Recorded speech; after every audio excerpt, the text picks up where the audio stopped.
Hello, everyone. My name is Yuvan, chairperson of SINDA Youth Club. So a bit about myself. Professionally, I work in tech logistics, but at the same time, I hold many volunteer positions. And over the past decade, I've been deeply involved in youth leadership. And so currently, I hold some council positions and board positions in the youth sector. And I'm also a community leader. In addition, I also chair a grant. And as mentioned, I'm very passionate about youth leadership. My area of interest is to develop young people into better professional and personal and familial leaders. And I specialize in working with the government to develop youth leaders. So this is just a bit about me. But let me just pose you a scenario. Imagine you're a social impact leader, and right now you want to roll out an initiative nationwide. But you are all alone by yourself.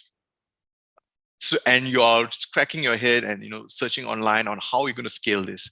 And suddenly you figure out that there's this rocket ship that will help you scale your initiative nationwide, help you meet people, give you financing. And the best part is you do not need to invest so much of resources. Should you take it up? Well, that is what my presentation aims to address. It's going to discuss and elaborate on some points on how you should partner with government to accelerate the growth of your social impact initiative. So the purpose and the intent of the presentation is threefold. One is to give you some suggestions on how you can partner with the government to scale up your social impact initiative, but at the same time, some considerations that you should weigh before you do that. And third, I'm going to give you some tips on how you can frame or how you can create a checklist before you can want to partner with the government to scale up your social impact initiative. A bit of context, bulk of my sharing will be Singapore-centered and focusing on social impact. However, I think it will be broad enough for you to apply in other countries within ASEAN. And at the same time, the sharing can be used for other sectors or other stakeholders, such as business or even nonprofits. So first, let me build a case on why the government is actually a rocket ship that can help propel your social impact initiatives. And there are three reasons. One, governments, in this case, maybe national governments, have the financial might, legitimacy, and knowledge that can help build and amplify most, or if not any, social impact initiative. And let me elaborate on these features. For the purposes of today's presentation, I will share more about government resources in terms of government grants, access to board membership, and co-creation that can help propel your social impact initiative. For each resource, I will evaluate them and provide an example of how I or others have leveraged them for social impact. So first, let me talk about grants. In this case, government grants. Government grants are financial resources that are given to individuals or institutions to incentivize a particular behavior or initiative. Grants are an extremely powerful tool as it can consolidate your source of funding. So imagine if you're a social impact leader and you need financial resources, instead of going to multiple individuals, imagine just going to one office to get your entire financial resourcing covered. Second, they're structured. Government grants are extremely methodological and clear in what their intents are. And so it's a bit easier compared to, let's say, receiving grants from individual investors, where you're not too sure what their aims are and what their intentions are. Government grants are a lot more clearer. Third, they're targeted.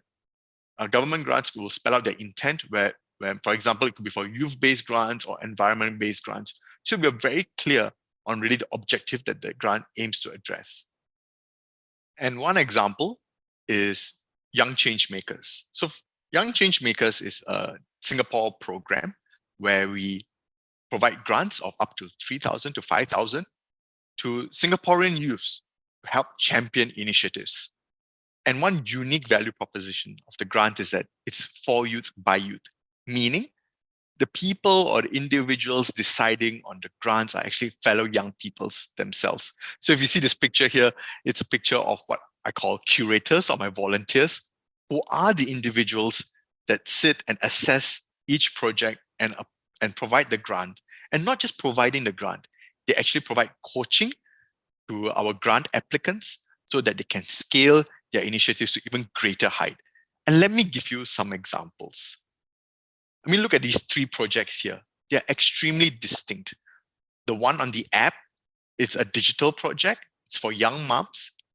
While we have another one that is talking about free health screening. And the third project is a marketing campaign. It's because for young change makers, we believe on focusing on just a young person, and that the individual going through the initiative is going through a leadership journey. So we are cost agnostic, but rather we are focused on supporting this young person. So even if you don't have a background or rich track record, at Young Changemakers, because we are a seed level grant, we are looking to support any youth-led project, as long as it's youth-led, which means in the context of Singapore, is between 15 to 35. If you have a great idea, you can just apply for the grant. And even if you're by yourself, we'll connect you with resources. Another aspect in which the Young Changemakers helps value add the project is that we will give you connections with other organizations. So let me just give you a very simple example. Bulk of the grants tend to be used for venue because venue tends to be quite expensive. But what we can do is work with other organizations to get venue for free. And what you can then do is use the money that was initially allocated for your venues for other parts of the programming that are a lot more meaningful. So this is just one example of how grants can help you in your social impact journey. But should you now immediately go to your nearest grant office or go and apply for all the grants online? I would tread a bit of caution.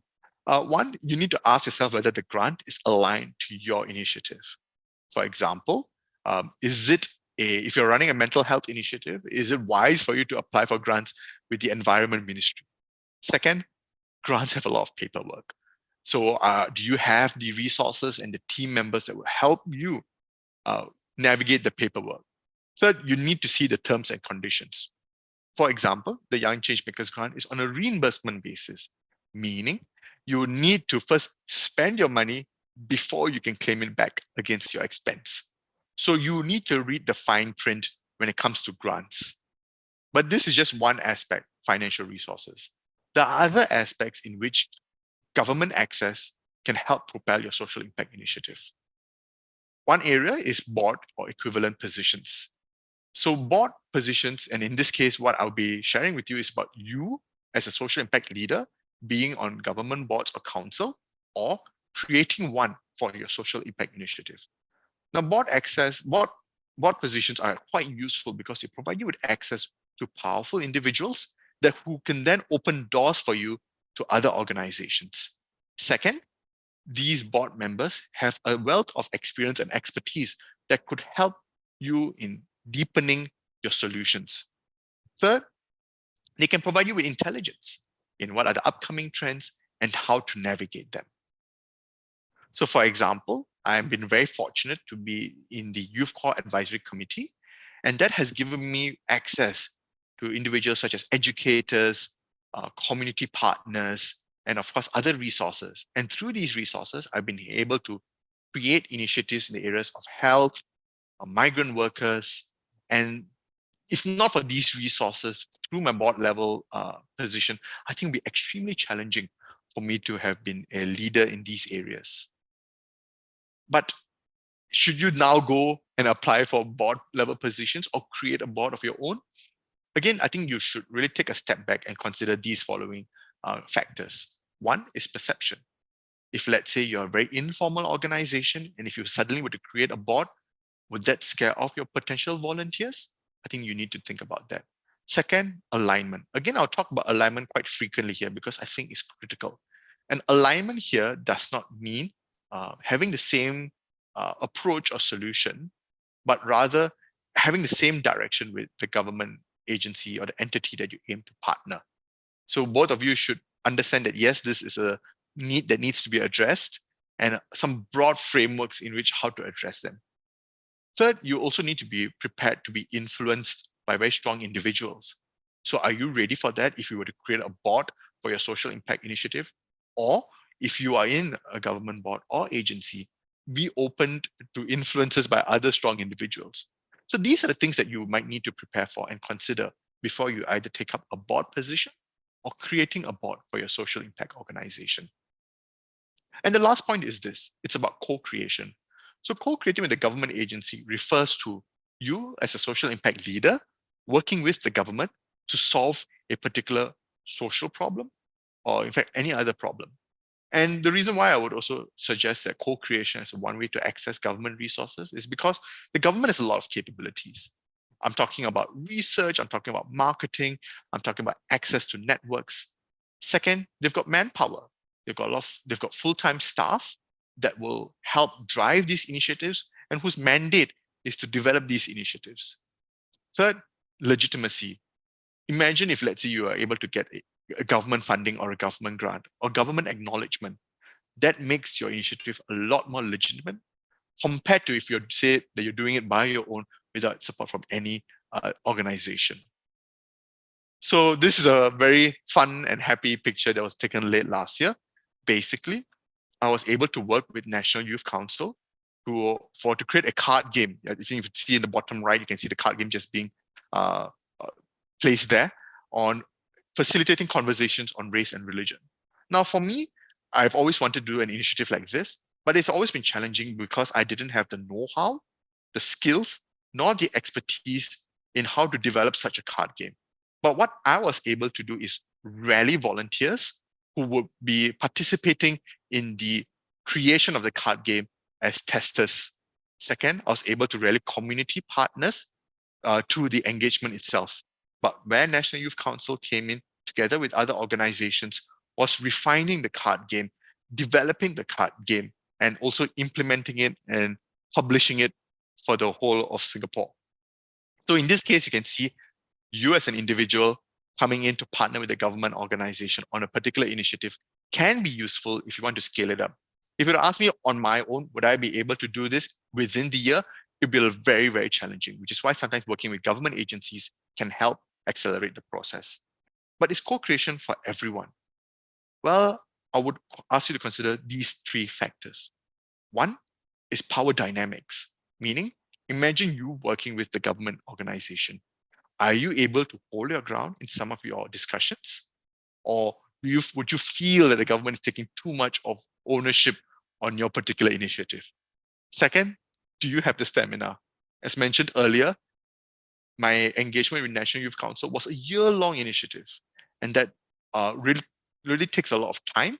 And so you need to ask yourself, what is the time frame that you can provide, or time investment you can provide for this particular initiative? Third is alignment. Again, are both parties, meaning the government agency and yourself, aligned that this is how the solution should be framed? These are three things that you should consider before leveraging on government's resources to accelerate the growth of your social impact initiatives. So back to the million-dollar question. Should you always rely on government support for your social impact initiatives? Well, my answer is no, because the keyword here is always. I do believe there are certain aspects where maybe government initiatives or government support may not be entirely relevant or useful to a social impact initiative. So what are these considerations or checklists? One is, what's your intent? Is your intent a lot more communal, meaning just within the province or within your local community? And if it's so, perhaps you can just work with your neighbors or your friends to grow the initiative. But if, let's say, it's a lot more national, then perhaps you may need to turn to the government for help. But how about this? If, let's say, you want to go a lot more regional, then I think you need to work with ASEAN on how you can scale your initiatives to the regional level. Don't just look at it as a national perspective. Let's see if you can expand it to the regional perspective as well. Second, resources. Are you a one-man team, or do you have multiple people or a big team to help drive your initiative with you? If you're a one-man team, then it'd be very hard and very challenging to work with the government because of the expectations. Remember, I talked about power imbalance earlier. So, but if you're well-resourced, perhaps then working with the government may make sense. But resourcing can also be looked in the regional perspective. Nothing is stopping you from looking for Southeast Asian or ASEAN leaders on Facebook, Instagram, and connecting with them to share best ideas. So again, looking at it from the regional lens, there's a lot of good things that are happening here and that you can leverage on. And I think third and very important is alignment. Again, are you aligned with your national government on how the issue is framed or how the solutions should be articulated or conceived?